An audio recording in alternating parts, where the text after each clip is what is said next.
بسم الله الرحمن الرحيم نحمده ونصلي على رسوله الكريم أما بعد فأعوذ بالله من الشيطان الرجيم بسم الله الرحمن الرحيم وسارعوا إلى مغفرة من ربكم وجنة عرضها السماوات والأرض أعدت للمتقين صدق الله العظيم قال النبي صلى الله عليه وسلم بلغوا عني ولو آية وقال النبي صلى الله عليه وسلم الدنيا سجن المؤمن وجنة الكافر أو كما قال عليه الصلاة والسلام۔ میرا عزیز دوستو اور دینی مانی بھائیو، رب ذوالجلال کا بڑا احسان اور فضل و کرم ہے، اس خالق کائنات نے بڑی نزاکتوں کے ساتھ ہم انسانوں کو محبت اور مودت کے ساتھ زندگی کے کئی ایسے لمحات عطا فرمائے جن سے ہم نے فائدہ اٹھایا، اور رب ذوالجلال فی الحال بھی ہمیں وہ خوشگوار زندگی عطا فرما رہا ہے کہ ہم عافیت و سہولت کے ساتھ پرسکون زندگی گزار رہے ہیں، اور اللہ سے ہم دعا کرتے ہیں کہ رب ذوالجلال اپنے بھی فضل و کرم سے بقیہ جو ہماری زندگی ہے اس میں چین، سکون، راحت اپنے فضل و کرم سے ہمیں عطا فرمائے۔ بات دراصل یہ ہے کہ ہم سب جب کسی بھی کام میں پریشانی میں مبتلا ہوتے ہیں تو اس کے کچھ اسباب ہیں، کچھ وسائل ہیں جس کے سبب ہم پریشانی میں مبتلا ہوتے ہیں۔ اللہ رب العزت قرآن کریم میں فرماتا ہے وَسَارِعُوا إِلَى مَغْفِرَةٍ مِّن رَّبِّكُمْ وَجَنَّةٍ عَرْضُهَا السَّمَاوَاتُ وَالْأَرْضُ۔ میرے عزیزوں، ہمیں جس بات کی طرف غور کرنا ہے وہ پہلے یہ ہے کہ ہم اپنے پیچھے کی زندگی کو سوچیں۔ ہم پیدا ہوئے ہمارے والدین سے، اور آگے سوچو، سوچتے سوچتے آدم تک پہنچے۔ ہمارے بابا اور ہمارے دادا اور ہمارے جو سب سے بڑے باپ ہیں وہ ہمارے آدم علیہ السلام۔ اب آدم ہے کہاں سے تو سوچیں گے تو قرآن کریم کہتا ہے کہ آدم جو ہے جنت میں رہنے والے آدمی کی پیدائش آپ دیکھو، گرمی بہت ہوتی ہے تو ہم نے اے سی مسجد پہ لگائی، بہت پریشانی، اب تھوڑا سکون ہے تو پنکھے چلا دیے، اندھیرا ہو جاتا ہے ہم بجلی چلا دیتے ہیں۔ انسانی فطرت جو ہے وہ عیش، آرام، راحت، سکون تلاش کرتا ہے۔ اب کیوں؟ یہ بھی سوچو، یہ اس لیے کیونکہ وہ جنتی ہیں۔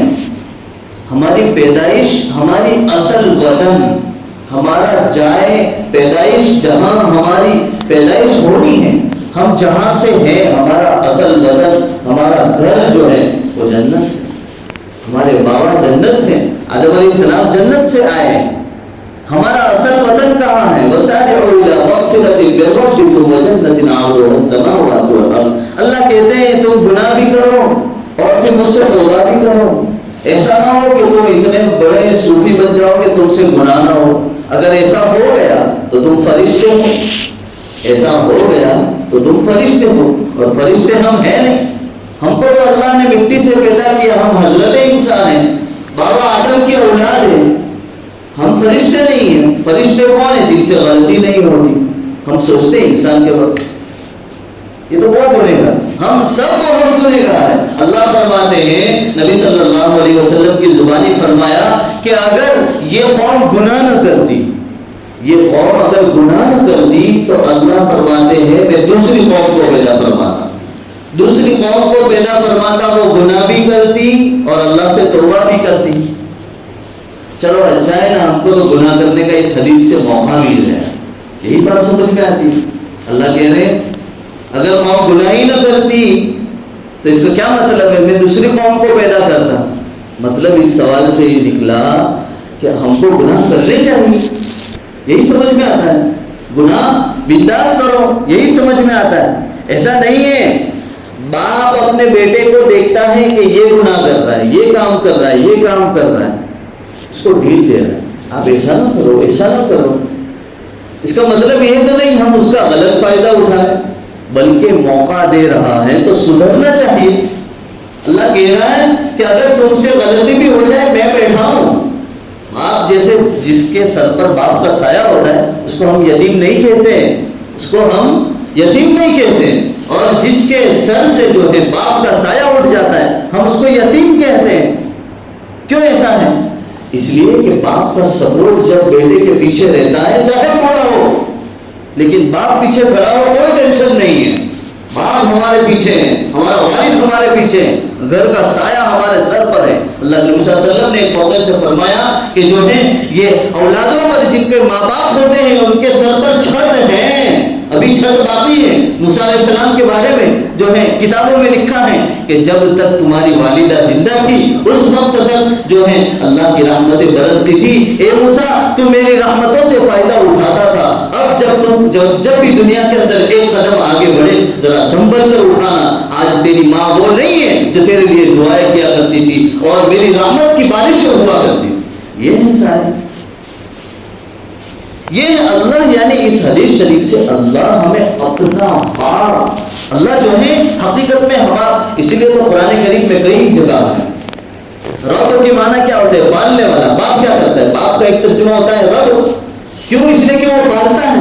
الحمدللہ رب العالمین. کیوں؟ اس لیے کہ اللہ سارے جہانوں کو پالتا ہے. جیسے ہم اپنے بچوں کو پالتے ہیں، بیوی کو پالتے ہیں، اسی طرح جو ہے اللہ ساری کائنات کو پالتا ہے. میں یہ بتا رہا تھا کہ انسان جو ہے راحت، سکون، چین یہ چاہتا ہے کیونکہ اس کی فطرت میں ہے. ذرا سی پریشانی ہو جائے، کانٹا سا بھی چبھ جاتا ہے تو انسان مچل اٹھتا ہے، بہت تکلیف ہوتی ہے. ایک چھوٹا سا کانٹا، نزاکت ہے ہمارے جسم میں اللہ نے رکھی ہے. اسی لیے تو دیکھو ہر مرتبہ ٹیکنالوجی ہم سوچ رہے ہیں. لیکن میرے عزیزوں آپ کتنی بھی ایسو آرام کی اور راحت کے سارے سامان اختیار کر لو، سارے سامان اختیار کر لو، لیکن یہ ساری چیزیں اسباب ہیں، یہ ایک ذریعہ ہے.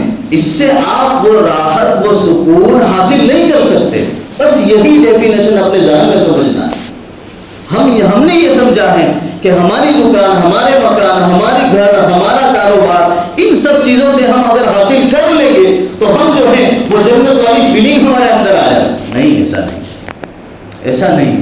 وقتی طور پر آپ جو ہے بڑے سے مخمل کے گدے پر بیٹھ ہو اور ایئر کنڈیشن چل رہا ہے، سارے راحت کے اسباب موجود ہیں، لیکن دل سکون کھویا ہوا ہو، آپ ٹینشن میں پڑے ہوئے ہوں گے، فکروں کے اندر گھیرے ہوئے ہوں گے، ہر طرف سے ٹینشن پڑی ہوگی. کیوں؟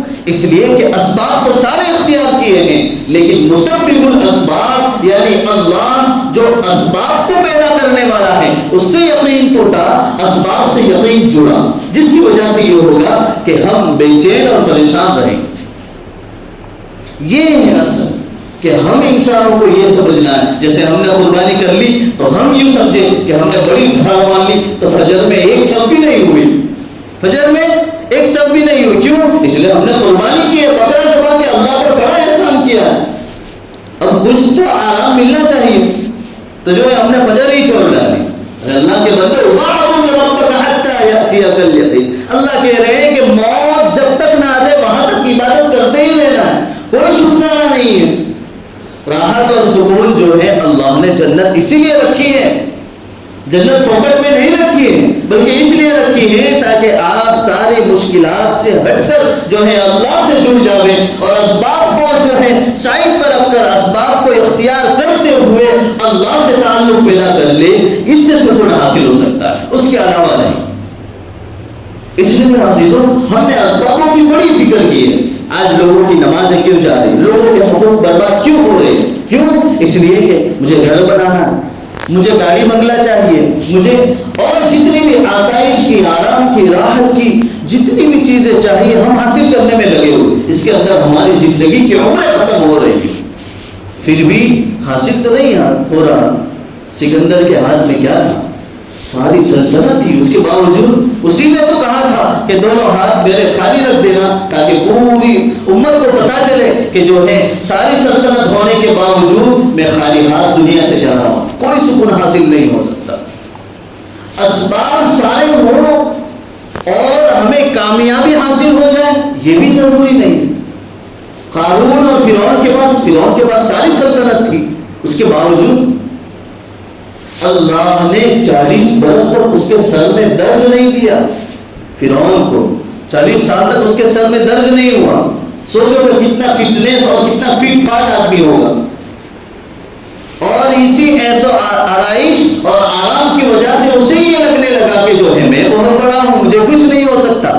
تو اسی نے پھر کہہ دیا فقال انا ربکم الاعلی، میں ہی سب سے بڑا، میں اپنی ذات کا خدا ہوں، میری سلطنت چلتی ہے، میرا وٹ چلتا ہے، میری جو ہے حکومت چلتی ہے، اپنی رائے، اپنی ویلیو، ہمارا ورچسا ہے، ہم جو بولتے ہیں وہ ہو جاتا ہے۔ یہی فرعونیت ہے، یہ فرعونیت ہے کہ تم بولو وہ ہو جائے اور اللہ بولے وہ کہاں جائے۔ اللہ کہہ رہا ہے کہ نماز پڑھو 700-800 مرتبہ، اللہ کہہ رہا ہے لوگوں کے حقوق کو ادا کرو، والدین کے ساتھ اچھا سلوک کرو، پڑوسیوں کے حقوق کو ادا کرو، مسلمانوں کے ساتھ اچھا برتاؤ کرو۔ اللہ کہہ رہا ہے وَاعْتَصِمُوا بِحَبْلِ اللَّهِ جَمِيعًا وَلَا تَفَرَّقُوا، آپس میں محبت پیدا کرو، آپس میں جوڑ پیدا کرو۔ وہاں تو توڑ ہے، وہاں کوئی جوڑ نہیں ہے۔ کیوں ایسا ہوا؟ اللہ سے یقین ٹوٹا۔ میرے عزیزوں، ہمیں جو میں ایک اور مثال سے سمجھانا چاہتا ہوں، اس ظاہری جسم کو جو ہے اسباب میں لگاؤ اور باطنی جو ہمارا باطن جو ہے ہمارا اندرونی دلی تعلق ہو وہ اللہ سے لگا لو۔ اسباب کو توڑو نہیں، اسباب کو چھوڑنا نہیں۔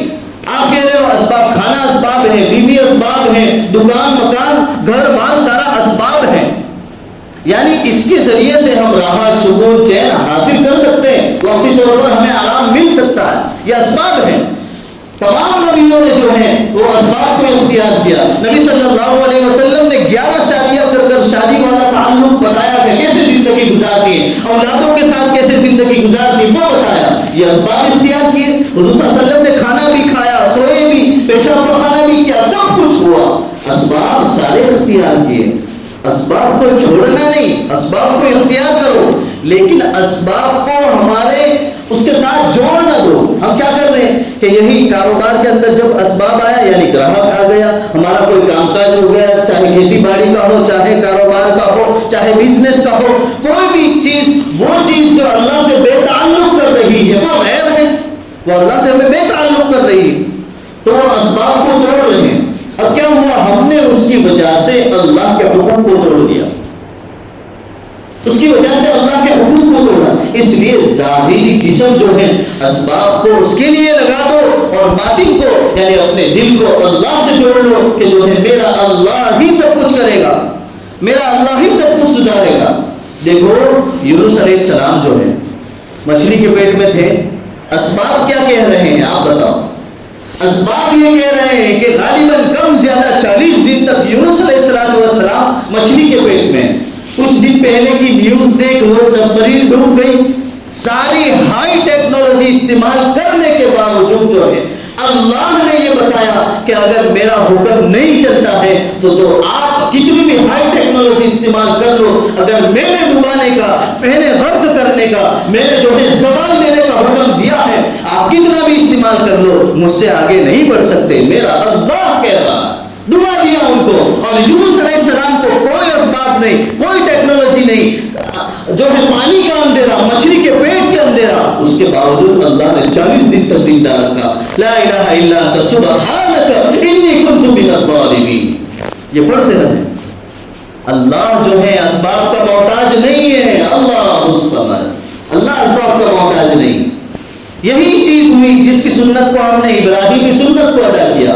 کیا اسباب تھے؟ آگ کے اندر ڈالا گیا، اسباب یہ ہے کہ آگ جلا دیں۔ آپ سوچو تو صحیح کہ اللہ اسباب کا محتاج نہیں ہے، آپ اللہ کے ہو کر رہ جاؤ، اللہ ساری کائنات کو تمہاری ہو کر رکھ دے گا۔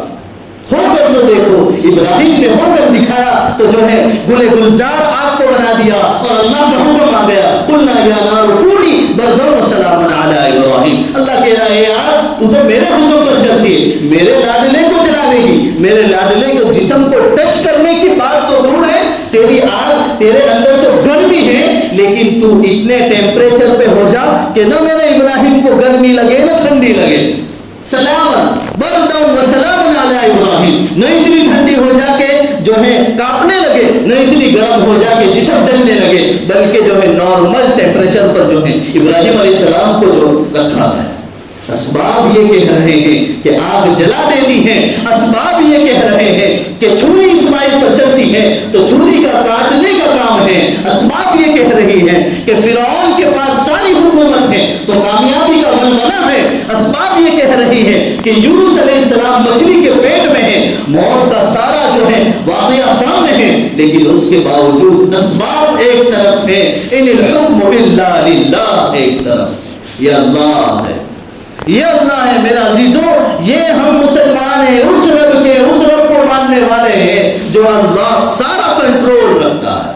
اس اللہ سے جڑ جاؤ, اس اللہ سے تعلق پیدا کر لو, نمازوں کی فکر کر لو, اس اللہ سے توڑ کر اگر تم اللہ سے ٹوٹ رہے ہو, اللہ سے ہم اگر الگ ہو رہے ہیں, اللہ سے رشتہ توڑ رہے ہیں, آپ یقین رکھو دنیا کی میں نے کئی مثالیں دی ہیں آپ کی آنکھوں کے سامنے ہیں, آپ کتنی بھی جو ہے دنیا کی ترقی کر لو, آج بھی یہ غیر کتابیں قرآن کریم کو پڑھ کر جو ہے مسلمان ہو رہے ہیں کہ اسباب تو دنیا کے حساب سے ہیں لیکن مسبب الاسباب, سارا کنٹرول رکھنے والا صرف اور صرف کوئی ایک ذات ہے, وہی ہے قل هو اللہ احد, وہ اللہ کی ذات ہے, اسی پر ہم ایمان رکھتے ہیں, اسی کو جب چھوڑ کر ہم بیٹھیں گے اسی سے بے تعلقی پیدا کر لیں گے. یقین رکھو آپ کتنی بھی دنیا کی کوشش کر لو, آپ کتنی بھی محنت کر لو, دنیا کے اندر لوگ کر رہے ہیں لیکن وہ کامیابی حاصل نہیں ہو سکتی. اللہ چاہے تو پل بھر کے اندر کر سکتا ہے. سورہ یاسین کے اندر اللہ رب العزت فرماتے ہیں انما امره اذا اراد شيئا, جب اللہ ارادہ کرتا ہے, اذا اراد شيئا کسی چیز کا, ان یقول له کن فیکون, کن فیکون. اللہ کے لیے کیا مشکل ہے, اللہ ہی تو ہے جو سب کچھ بنا رہا ہے. انتم اشد خلقا ام السماء, آسمان کو بناها رفع سمكها فسواها. آسمان ایسا نہیں ہے کہ ہم جو ہے یہاں کچھ بننے کو ہوتا ہے, انجینئر صاحب آج رات برابر دن آج رات اور دے دو. اللہ کہہ رہا ہے رفع سمكها فسواها, ارے تم دیکھو تو صحیح آسمان میں سوراخ دکھتا ہے تم کو, کوئی لیول اوپر نیچے ہو گیا ویسا دکھتا ہے. فسواها, اتنا کمپلیٹ بنایا ہے بغیر ستون کے. اسباب کیا کہتا ہے, ستون ہونا چاہیے, اللہ نے کیا کیا فسواها, اتنا کمپلیٹ بنایا ہے کہ انسان کی نظر وہاں پہنچ ہی نہیں سکتی, اور وہ بھی عقل کے خلاف بغیر ستون کے کھڑا کر دیا. وَأَغْطَشَ لَيْلَهَا وَأَخْرَجَ ضُحَاهَا, اندھیرا ہو جاتا ہے اور ساری پریشانیاں, جب پریشانیوں کے اندر ہم جکڑ جاتے ہیں, وَأَغْطَشَ لَيْلَهَا, جب رات اور اندھیری چھا جاتی ہے, انسانوں پر پریشانی ہر طرف سے گر جاتی ہے. وَأَغْطَشَ لَيْلَهَا, یہ رات اندھیری اور گناہوں کی تاریکی جب ہر طرف سے آ جاتی ہے, اللہ کہتا ہے وَسَارِعُوا إِلَى مَغْفِرَةٍ مِّن رَّبِّكُمْ وَجَنَّةٍ عَرْضُهَا السَّمَاوَاتُ وَالْأَرْضُ. اللہ کہہ رہا ہے کہ دوڑو تو صحیح, میرے طرف قدم بڑھاؤ تو صحیح. وَسَارِعُوا, اس کا ترجمہ اللہ کی طرف ایک قدم بڑھاؤ, کس بارے میں, مغفرۃ من ربکم, اپنے رب سے کہہ دو یا اللہ میری توبہ ہے, یا اللہ میری توبہ ہے. مغفرۃ من ربکم, کیا ملے گا, وجنۃ عرضها السماوات والارض, جس کی چوڑائی اور توڑائی کو دیکھو گے آسمان اور زمین کے برابر. وجنۃ عرضها السماوات والارض, زمین آسمان کی اتنی بڑی, اس کی جنت کی جو ہے لمبائی اور چوڑائی. اللہ کہہ رہا ہے یہ ملے گا تم کو. اللہ کی طرف توبہ بھی کرو, گناہ بھی کرو, اور بینیفٹ ہم کو ہی ملے.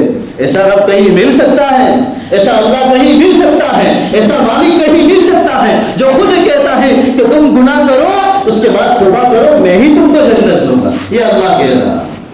اس لیے میرے عزیزوں اس طرف توجہ دینے کی ضرورت ہے کہ اسباب تو یہ کہتے ہیں کہ جو ہے گناہ کر کے تاریکی آ گئی, وَأَغْطَشَ لَيْلَهَا, اللہ کہہ رہے ہیں وَأَخْرَجَ ضُحَاهَا, رات کے بعد اجالا ہونا ہے. زندگی میں گناہ ہوئے ڈرتے کیوں ہو؟ اللہ بڑا مہربان ہے، ڈرتے کیوں ہو؟ اللہ سے کہہ تو دو، اللہ سے شرمانا کیسا؟ اللہ ہمارا دوست ہے، اللہ ہمارا دوست ہے، اللہ سے محبت کرو، اللہ سے دوستی کرو، اللہ سے لگاؤ، اللہ سے دل کو لگاؤ اور اللہ سے کہو۔ بولتے کیوں نہیں؟ اللہ کے سامنے بولو، گونگے کیوں ہو جاتے ہو؟ تنہائی میں اللہ سے کہہ دو، جیسے بچہ گیٹ گراتا ہے، اللہ کے سامنے بل بلا کر لو، یا اللہ میں بہت گنہگار ہوں، یا اللہ تو معاف کر دے، تیرے سوا اور کوئی نہیں ہے۔ میرے گناہوں کا چٹھا اگر اس عالم کے سامنے، میرے رشتہ داروں کے سامنے، میرے گاؤں والوں کے سامنے کھل جائے، یا اللہ میں منہ دکھانے کے لائق نہیں، آج تک تو کھلاتا پلاتا اور یہ ہوائیں دے رہا ہے، یا اللہ تیرا فضل ہے، اللہ تو معاف کر دے۔ ایسا کہہ کر تو دیکھو موسیٰ علیہ السلام کے زمانے میں ایک شخص وہ تھا کہ جو ہے بارش نہیں ہو رہی تھی اور میدان میں جمع ہوئے تھے اور لوگ کہہ رہے تھے کہ ایک شخص ایسا ہے جس نے جو ہے اپنی ماں باپ کی یا کسی رشتہ دار کی جو ہے اس سے بے تعلقی پیدا کر لی ہے یا والدین کی نافرمانی کر لی ہے، جس کی وجہ سے اس کی توبہ قبول نہیں ہوئی ہے۔ موسیٰ علیہ السلام کو پتہ چلا تو موسیٰ علیہ السلام نے سب سے کہا کہ جو شخص آپ کے اندر سے بیٹھا ہوا ایسا ہے جو اللہ کا نافرمان ہے، والدین کا نافرمان ہے، وہ اس مجلس سے چلا جائے، آپ کی وجہ سے جو ہے قحط اور بارش نہیں ہو رہی ہے۔ اس نے صرف دل میں کہا یا اللہ تو لوگوں کے سامنے مجھے ذلیل کرنا چاہتا ہے، میرے گناہ کو تو لوگوں کے سامنے کھولنا چاہتا ہے، وَتُعِزُّ مَن تَشَاءُ وَتُذِلُّ مَن تَشَاءُ۔ اللہ تعالیٰ نے صرف جو ہے اس کی دل کی کیفیت کو سن لیا، اللہ نے وہی بارش کا چشمہ جاری کر دیا اور جو ہے آسمان سے بارش چلنے لگی۔ موسیٰ علیہ السلام نے کہا یا اللہ یہ کیا ہو گیا کہ وہ بندہ نکلا ہی نہیں اور آسمان سے بارش ہو گئی۔ بندے اور میرا تعلق ہے کہ میں نے اس کے دل کی کیفیت کو سن لیا، اس نے دل کے اندر کہا مجھے تو ذلیل نہ کرنا، میں تیرا بندہ، یا اللہ تو مجھے معاف کر دے۔ اللہ نے اس کو معاف کر دیا، بارش چالو ہو گئی۔ تو یہ چیز ہے دل کے اندر کہہ دو، ندامت کو پیدا کر لو اور اللہ سے تعلق پیدا کر لو۔ اسباب سے جڑو لیکن اسباب سے دل نہ لگاؤ۔ اسباب سے جڑنا ہے، اسباب کو استعمال کرنا ہے، جتنی بھی وسائل کی چیزیں ہیں، جتنی بھی ہمارے آرام کی، راحت کی، سکون کی جتنی بھی چیزیں ہیں اس کو استعمال ضرور کرو، لیکن اس سے ایسا دل نہ لگاؤ کہ جو ہے اللہ سے بے تعلقی پیدا کر لے۔ اللہ سے اصل کنیکشن ہو، جب وہ چیز ہوگی تو ہمارا تعلق اللہ سے جڑے گا، پھر اللہ کہہ دے گا وَسَارِعُوا إِلَىٰ مَغْفِرَةٍ مِّن رَّبِّكُمْ وَجَنَّةٍ عَرْضُهَا السَّمَاوَاتُ وَالْأَرْضُ۔ آگے اللہ کہہ رہا ہے اعدت للمتقین، یہ اعدت میں اللہ وعدہ کرتا ہے، اسٹیمپ لگا کر دیتا ہے، یہ پکی بات ہے، لے جاؤ۔ جیسے رزلٹ مل جاتا ہے تو ہم کہتے ہیں اب اگلا درجہ مل گیا، اعدت للمتقین، لیکن اس شخص کے لیے جس کا یہ دل جو ہے وہ چوکھا ہو، ظاہر نہیں، ظاہر تو گندا ہو تب بھی چل جائے گا، حالانکہ اسلام کہتا ہے چوکھا رہنے کا، لیکن اگر یہ تھوڑا بہت خراب ہوا بھی تو چل جائے گا، لیکن یہ کنیکشن صحیح ہونا چاہیے۔ اعدت للمتقین، ورنہ سکہ آدھا کچا اور آدھا پکا لگے گا، یعنی وہ کہے کہ آنی چالے بڑھا دیں گے ہم کو۔ اعدت للمتقین، ایسا سکہ لگاؤ، اللہ سے ایسی معافی مانگ لو کہ جو ہے سچا اور پکا سکہ لگ جائے اور ہم جو ہے صحیح معنوں میں جو ہمارا اصل وطن ہے جنت اس کی طرف ہم روانہ ہو جائے، اس کے لیے ہم تیاری کر لے۔ اللہ رب العزت مجھے آپ کو کہنے سننے سے زیادہ عمل کی توفیق۔